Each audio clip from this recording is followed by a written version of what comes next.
Whispers that once echoed only behind palace walls have now erupted into a deafening global uproar. What was once a carefully guarded royal life now stands exposed to the harsh light of public scrutiny. In a revelation that has stunned not only Norway but royal watchers around the world, Marius Borg Høiby, the eldest son of Crown Princess Mette-Marit of Norway, faces formal criminal charges of rape, sexual assault, and bodily harm. But what has shocked the world even more than the charges themselves is the sheer scale of the alleged crimes. Multiple reports confirm that the number of alleged victims spans into double digits. These are not vague accusations. This is a legal onslaught, one that threatens to shatter both the reputation of the royal family and the carefully curated image of a young man once hailed as a symbol of modern monarchy. Marius, although not a royal by blood nor holding any title, has always occupied a unique and highly visible space in the Norwegian royal landscape. As the biological son of Mette-Marit from a previous relationship, his existence marked a departure from traditional royal norms. When she married Crown Prince Haakon in 2001, Mette-Marit carried with her not only her controversial past, which included prior ties to drug culture and a non-traditional background, but also her son. Yet over the years, Marius managed to stay relatively low-key compared to other royals of his generation. He often appeared in family photos, joined in key royal events, and lived a glamorous lifestyle, though he repeatedly distanced himself from official royal duties.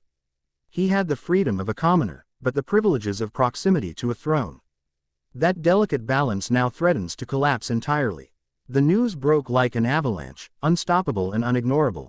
According to multiple verified legal sources, Marius is now under formal investigation, and charges have been filed for a series of heinous acts that span several years. The timeline and geographic spread of the incidents are disturbing. It's alleged that these events did not occur in isolation, nor in one particular region. Reports suggest a transnational component to the accusations, involving victims in Norway, Germany, France, and possibly the United States. These allegations paint a terrifying picture of systemic predatory behavior, hidden under the facade of privilege and wealth. The Norwegian prosecuting authority confirmed that multiple charges involve non-consensual acts, use of coercion, and in several cases, bodily harm. Forensic evidence, witness testimonies, and electronic communications, including messages, images, and videos, are said to play a central role in the case. The victims, described anonymously due to ongoing legal protections, are from diverse backgrounds. Some reportedly encountered Marius at social events, others in private settings. A few have already spoken out through their legal representatives, asserting that they had been waiting for years to come forward but feared retaliation or being disbelieved due to Marius' high-profile connections. The Norwegian royal house was swift to release a carefully worded statement. But unlike typical royal communications, which often lean toward vague expressions of support or denial, this one seemed unusually distant. There was no outright defense of Marius, no condemnation either, just a reiteration that he holds no official royal title and is therefore a private citizen subject to Norwegian law. That cold neutrality has not gone unnoticed. Critics argue that this is a strategic distancing by the palace, a way to shield Crown Princess Mette-Marit and the monarchy at large from further scandal. But is that even possible anymore? Queen Sonja and King Harald, both symbols of modern Scandinavian monarchy and celebrated for their commitment to transparency and service, now face a dilemma that could define their legacy. Crown Prince Haakon, Norway's future king and a progressive voice within European royalty, has said nothing publicly.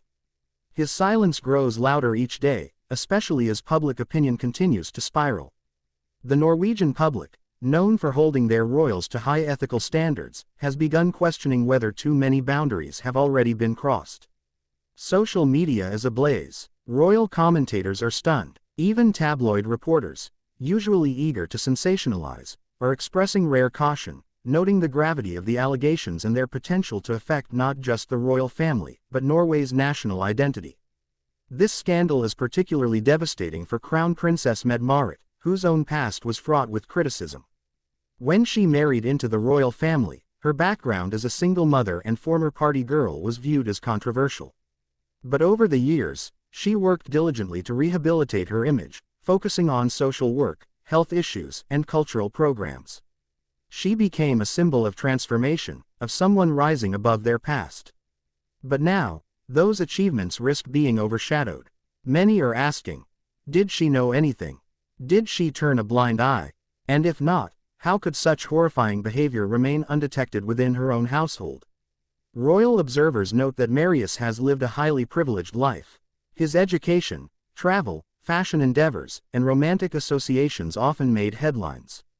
From modeling gigs to launching businesses, he's had every opportunity to succeed. But now, all that glamour stands in stark contrast to the dark accusations he faces. It is no longer a story of a royal adjacent finding his path, it's a legal and moral reckoning of enormous proportions. The legal system will now have to determine whether Marius is guilty, and if so, how justice will be served. But beyond the courtroom, there is another judgment taking place, the court of public opinion. And in that realm, forgiveness does not come easily, especially when the lives of so many alleged victims have been shattered.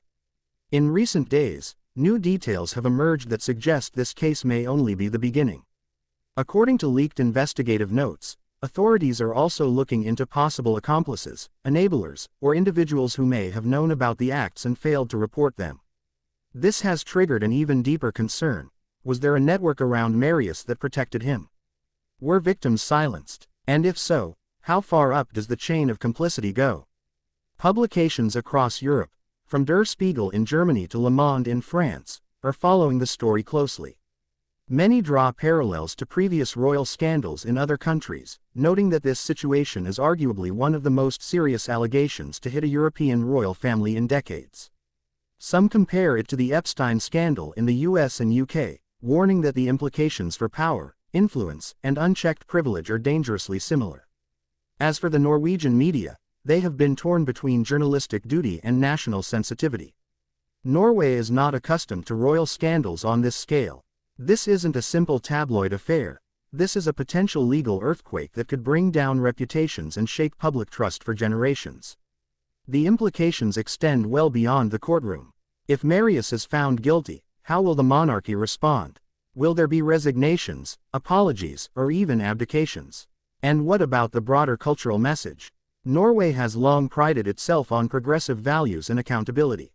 Allowing this case to be handled quietly or without full transparency could erode that national identity.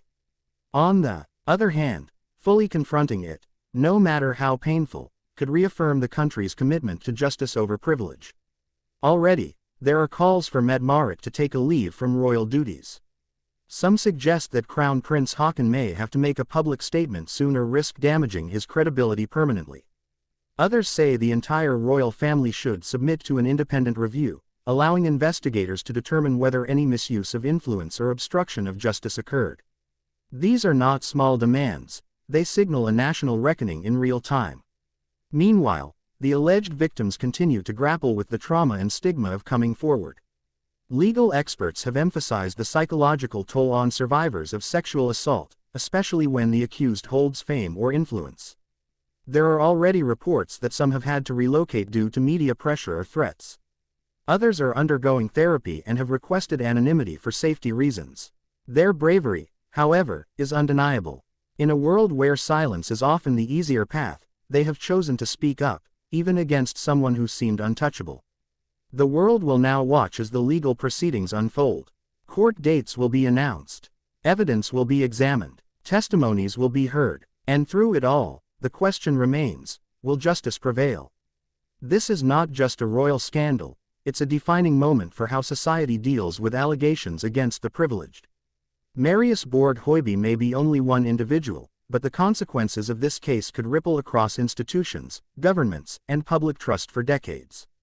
And so we return to the one question on everyone's lips: what happens next? Can the Norwegian royal family survive this?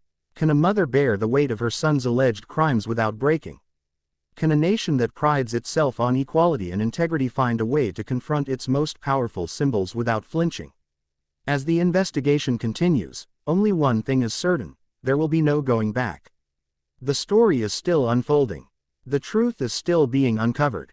And as we move closer to justice, the world holds its breath, waiting not just for a verdict, but for accountability. What do you think? Should the royal family step down from their duties in the wake of these serious allegations, or should they stand their ground until the legal process has fully played out?